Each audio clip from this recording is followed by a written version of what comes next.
Il y a évidemment la question du franc CFA qui est posée.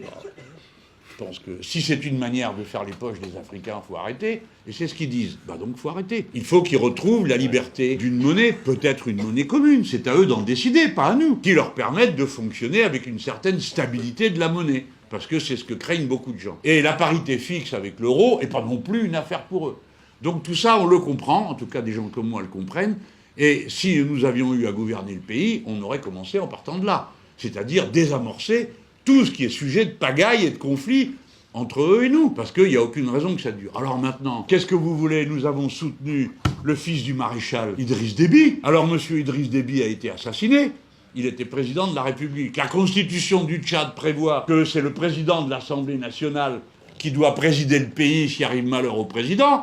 Eh bien, il arrivait malheur au président, et c'est son fils qui préside. C'est l'affaire des Tchadiens. Mais il se trouve qu'il y avait le président de la République française qui a été à cette intronisation.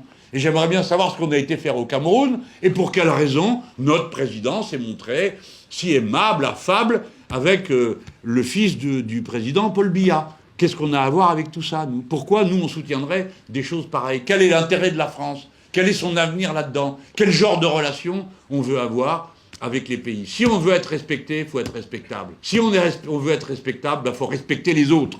D'abord respecter les autres. Et comme on en a tellement fait dans le mauvais sens, en faire un peu trop dans le bon sens, ça ferait pas de mal pour rétablir l'équilibre.